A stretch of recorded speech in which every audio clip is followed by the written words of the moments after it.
guys, welcome back to my channel. It is Words from the Heart Wednesday. Today I thought we would take kind of a lighter tone on things. I know we've had some more deep and serious conversations the last few times, but today I kind of wanted to just share a cool part of my life. I know that I had touched on it in my first video. And it is about how I became an author. And I know you're probably thinking, okay, well, you sit down, you write a book, and you become an author. Well, let me give you kind of a little backstory on me. I am severely dyslexic. And for those of you who are not quite sure what that necessarily means, it is a learning disability. Most of the time, it predominantly shows itself in math and in reading. Both areas for me are really a struggle. Writing and reading are better now. Math still, nope, sucks. My brain just doesn't love math. Literally will just kind of shut down. If somebody asks me to do like math really quick on the spot, I look like a deer in the headlights, you know, wide-eyed, scared, terrified look. So back to topic. I don't know, let's see, I think we knew for sure that I was diagnosed as dyslexic in about second grade, because I switched from the public school that I had been going to my new private Christian school. And the reason that my family decided to do that is because they had a really awesome program for people who do have learning disabilities. It was called rhythmic writing, or at the school they called it kaleidoscope. But I had the most amazing woman really influence my life. Her name is Kim Washington, and she was my gym teacher as well as my kaleidoscope teacher. And boy, did I put that woman through hell. I was not a fan of working hard, and working on reading and writing and reading comprehension and stuff like that was super hard for me. So I did not make it easy for her. And that woman, man, she just took it in stride. I mean, to the point where one time I tried to like stab myself with a pencil so I could get out of class, and basically she handed me a Band-Aid and was like, all right, are we done having a hissy fit? And you know, so we got along really well. But yeah, so with that, you know, I had to work really, really hard with my dyslexic tendencies. And to kind of give you a good example of what it's like to have a dyslexic brain, is it works about 20 times faster than the standard person's brain when it's reading.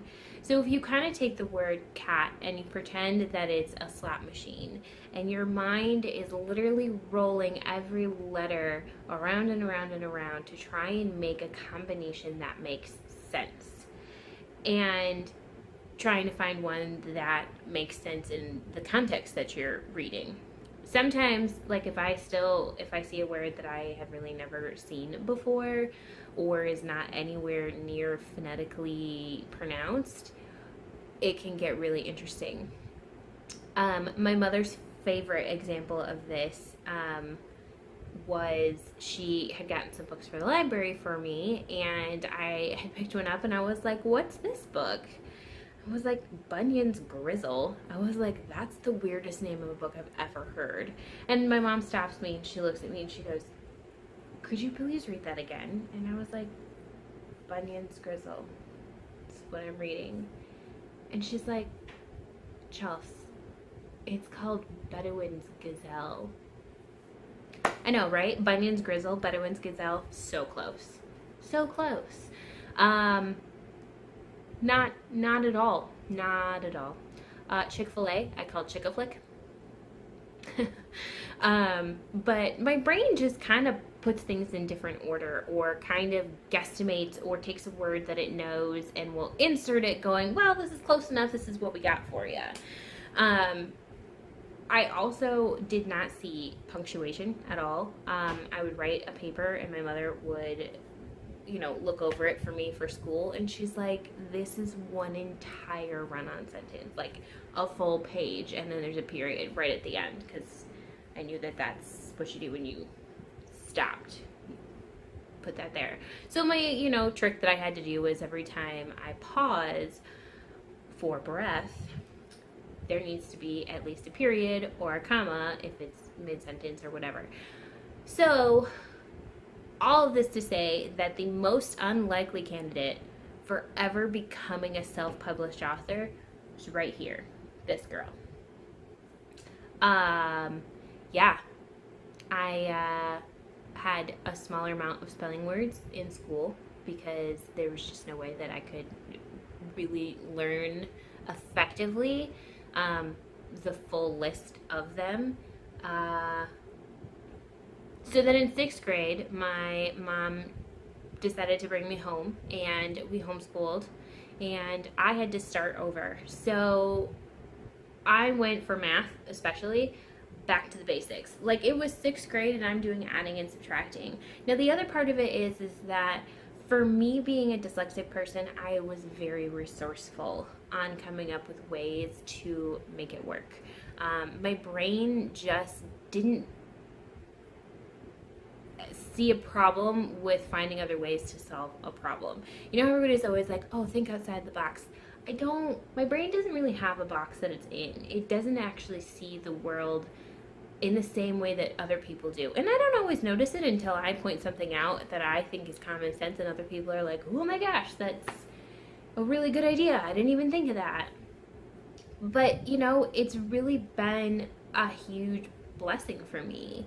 It has made me become the super creative person that I am. I can look at things and I can kind of, deduce a different way to do things, or, I'm really resourceful on figuring ways to make things work, and it just has definitely gifted me in a more artistic way.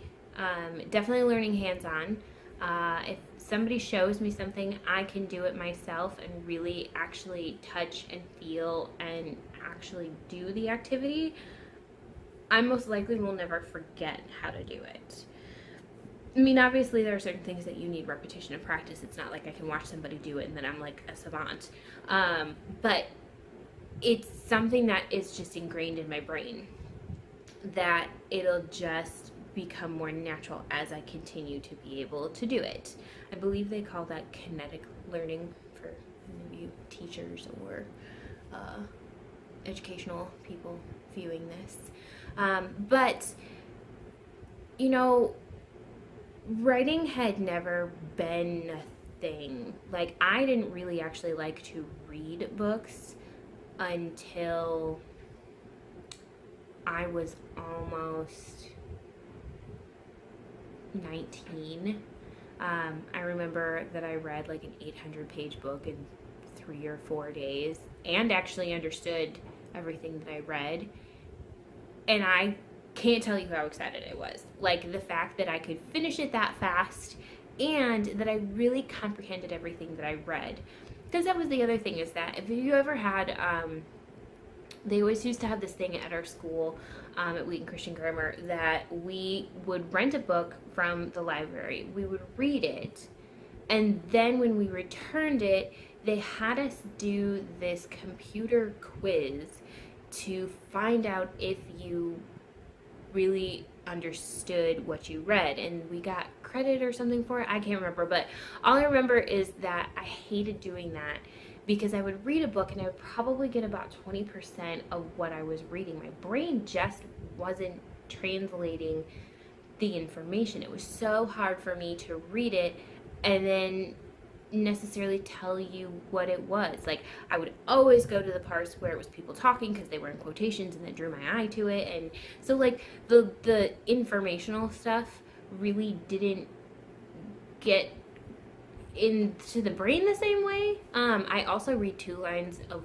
words ahead of time, so I have to follow along with my finger if I'm reading aloud or something, or else I'm going to read something that's like down the page because my brain's working just a whole lot faster than the rest of the processing system. So here I am. I'm 22, graduated beauty school, and I get a job at hair cuttery. I'm so excited. You know, I really wanted a place that I could just hone my skills, you know, learn. Now, hair cuttery for me was not the best environment. Unfortunately, the staff that I worked with and the manager that I had, they were not willing to help continue my education. I don't know if anybody has felt this way, but like doing a trade school or doing any school, you know, you learn the physical brain knowledge and the hands-on knowledge for things, but you get out of school and you graduate and you still know nothing. So you go to your job and you basically are learning as you're going because it is a technical, you know, trade, and different circumstances come that you may not have experienced in school. You know, there's no way for you to have every single kind of haircut, every single type of hair, every single abnormality on a person's head or hair texture, stuff like that. So, you know, especially as a hairstylist, nail technician, massage therapist, anything that is on a physical human body, every single person is different. So you're learning all the time. And I didn't have great support in learning that stuff. You know, I would kind of get told after the fact, after somebody left, they're like, oh, well, you know, you kind of didn't fade this right and you didn't use the right products for that blowout. And, you know, it's like I had literally been a month out of school and was still wanting to absorb everything like a sponge. And, you know, if I had had somebody walk up and be like, hey, you know, this product would work great for that, and da-da-da-da-da-da-da, would have been helpful. Totally off topic, sorry, was a little rant there.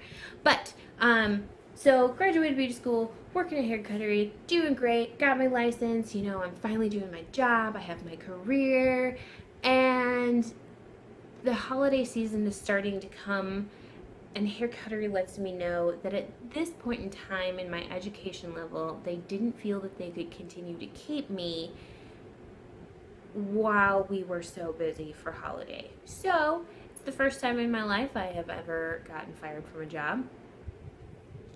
Still to this day is the first time, and has only time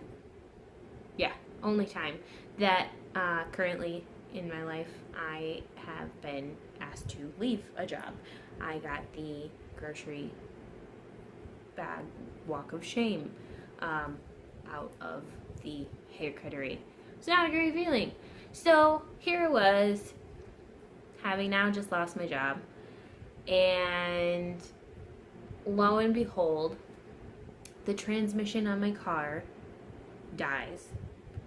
And I'm like, cool, now I have no job to make money to fix said car, to now find said job. What am I gonna do? So I guess the only good point about being fired was the fact that I did have the ability to get unemployment, and that I was able to have at least super minimal income to be able to pay for, I don't know, bills, student loans, you know, those fun things that happen in adult life. So it was about 6 months before I found another job, and I now was trapped at home. Both of my parents worked, had jobs, needed to get to and from work. One of the bonuses was that my parents own their own company, and sometimes my dad and my mom would go in together if they knew that I had an interview or something like that, or we would find some way to be able to get me a car so that I could go and do that. But for the rest of my time in my day, I didn't have anything to do. I didn't have anywhere to go. I didn't have any money to go and do anything. So I literally turned into the strangest night owl. I would stay up until about 3, 4 a.m., sometimes 5 a.m., and then sleep probably until 2 or 3 in the afternoon. That kind of turned into my cycle. Still to this day, if I stay up too late, then all of a sudden my body's like, oh, our natural time of being awake and alive is till 3 a.m. Don't talk to us in the morning. I'm really not a morning person. Mornings and me don't really get along. I could stay up till the end of time, but don't ask me to get up. So if you want me to be up at 3 a.m., I'm just not going to go to bed. I'll just be awake at 3 a.m. from the day before instead of like sleeping and then waking up. But yeah. So I became this weird nocturnal night owl. And I don't even know how it necessarily started that I was like, I'm going to write a book. And I tell people all the time that literally it was like a movie was playing in my brain. It would keep me up at night. Like I would have this revolving idea rolling around in my brain that I couldn't get rid of. And I have always been the person that like journaling things like emotionally, if I'm got stuff all pent up, I'll journal it out because I feel like it helps me have a continuous thought on that. So I was like, fine, I'm just gonna start writing it down. So I get on my laptop, I start typing out these ideas, and lo and behold, a book pops out. I told my mom, I'd come down one day, I'm like, yeah, I'm writing a book. And she's like, really? Writing a book? You? I'm like, yeah, writing a book. She's like, well, okay, cool, awesome. Let me know how it goes. 30 days go by. Hey, Mom, you know that book? Finished it. Yep. Wrote it. It's finished. Writing another one. You're writing another one. Yep. I guess it's gonna be a series. Yeah. I'm not sure how long it'll be, but for sure the first book is done and I'm already starting on the second book. About approximately another 30 days goes by. Yep. Finished that second book. Really? Finished the second book. Yeah. I think I'm gonna do a third one. Yep. A third one. Cool. About 45 days goes by. Hey, so I finished that last book, but I did this weird thing where I decided to have 2 characters tell the last book. So I'm actually going to write another one from this character's point of view so that it makes sense that I did that for the last book. And my mother's like, okay, that's cool. Like, where is this coming from? I'm like, I don't know. But I literally would go insane if I didn't have this project to work on. And thankfully, I have 2 family members that were absolutely outstanding, stellar women in my life during that time. My cousin Cheryl, she has always been someone in my life that has written short stories and stuff. And I was sending her my chapters and we were emailing back and forth. She was helping me edit them because Lord knows I needed it. Like, I did not know English. Still really don't know English. I'm working on it as a proper etiquette. Like, I know English. I can read, speak, and, I know nouns and verbs and jazz. But to then be like, here, publisher, company, look at my book. And it has the world's worst grammatical errors, no commas, no real period, punctuation. Things are kind of where I think they need to be, and using words that I shouldn't use. And anyways, so she would go through it and be like, we're going to tweak this, and this is going to sound better, and that's the wrong there and the wrong where, and does spelled this way. Anyways, so she was really a huge, amazing help to me in this project, and I don't think that I would have gotten as far to this day without her assistance. So Cheryl, know that I love and adore you, and am so thankful for really helping me out during that process and encouraging me and teaching me along the way. The other shout out that I would love to give is to my cousin, Miss Danny Ray, and she was my #1 fan. If I had not had her begging me for chapters, begging me for more information, she would gobble up what I wrote as fast as I could give it to her, and she was so excited, and it really made me realize that people actually were interested in what I had to say. Through, just kind of Googling things and being like, what do I do if I'm a person that writes and I want other people to read it? Because why not? So Wattpad, wattpad.com became my new haven.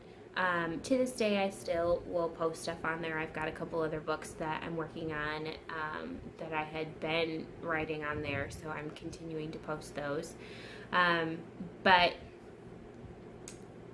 that was a really essential part in helping me kind of figure things out. And it also gave me a huge amount of people that could read my book and tell me what they thought of it. Like, that's amazing to have such a rough, raw draft from what I now have as a published copy. Gosh, I don't know how the people read that and loved it. It was so rough. But yeah, so, I had that group of people that were giving me feedback and letting me know, information, and some were more technical and some were really just encouraging, and it kept driving that force. So in about 5 months-ish, I now had 4 books written, and was like, cool, I wrote 4 books. Like, who does that in that much time? I did never think that that would be possible for me.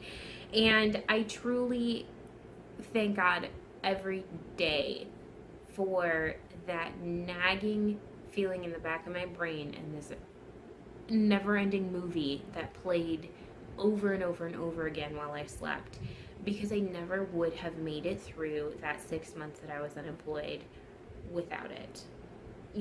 Being a published author is a daily reminder of God's gift to me in the form of a purpose. And I guess that kind of brings me full circle to what I wanted to talk about in this video. And that is that sometimes when you ask God for his help, he can help you in ways that don't make sense, but totally do in the end. Like, I was praying for a job. I was praying for income, for, a livelihood. And he's like, well, we'll get there. I have an opportunity for you that I'm still working on, but I'm going to give you a purpose. And I'm going to give you a job. It may not be a job that's going to give you money right now, but thankfully you live at home with your parents. You have some financial income to come in. We'll get there. but I'm going to give you a purpose right now so you don't lose your mind. And that was amazing to me, that I was able to survive that point in time in my life, because I'm such a social person. I'm such a spontaneous person. And literally to be trapped in my house was crazy to me. I mean, most of that time was a blur, and most of it was spent writing. Like, when I was conscious in the middle of the night, I would start writing from midnight to about 5 a.m. Now, there were times that I would write and it would be trash. It would be so bad. And I would send I would send chapters to Cheryl and be like, I don't know what's happening here. We're going to come back to it. This is what it is right now, and it sucks, and I'm sorry, but sometimes you just gotta write it out to get to the next part that you already know what you're gonna do, because you can always go back and fix it. Something else I learned in life. And yeah, so here we are. Let's see, I finished writing those books in 2011. 2016, December 2016, I became an official self-published author. And it was truly, truly such a blessing to be able to have that as part of my life, as part of my experience that I got to do. The hard work that went into it. I am still learning a lot about editing and formatting, and it is really detailed, and it is really, really hard for my brain to do. Editing, I thank God every day for editors, that God created people who have such detailed, thorough minds, because for me, good enough is good enough. Like, I don't need it to be perfect. Like, I will never suffer from OCD. It just won't happen. But I'm so thankful that there are so many people out there that are created so differently, because each of us has a purpose, and each of us has a strength that another doesn't have, that we can do that. So I guess the other part of this video that I wanted to share is that, I was a kid who had a learning disability, that cheated most of her way through school, was then homeschooled, and then started over in my education. Tried college, wasn't really for me. Did a trade school, love it, still love it, and was able to become a published author. And to be a self-published author, I feel like is such an even bigger pride for me, because I was able to really follow through and do that all on my own, and to really be able to keep that full experience from start to finish. And, my hope is that I will get the rest of the books out. The part about self-publishing that people don't necessarily talk about is how expensive it is. For me, it was about $2,000 to be able to self-publish a book, and sometimes it can be more. It probably would have been more if I didn't have to, cut down on some things, because it was getting a little out of hand.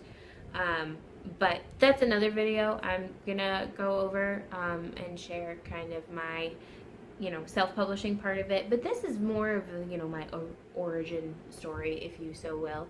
But if you guys are at all interested in seeing what I wrote, I will leave a link down below for my book access. I have it posted on Amazon, so you can get it on Kindle. I also have it on Nook, so you can get it there. You can also order it in paperback if you want a paperback. If you want a signed copy, I have some that I published, or yes, I did publish, but printed out, and I am signing them and selling them that way. If you would like a signed copy, I can definitely do that for you. Shameless plug. Girl's gotta make her money somehow. I got other books to write. I do. Another shameless plug that I wasn't sure if I was going to put in here, and I still might cut out, is that I do have a Patreon. Now, I am not asking for anybody's money.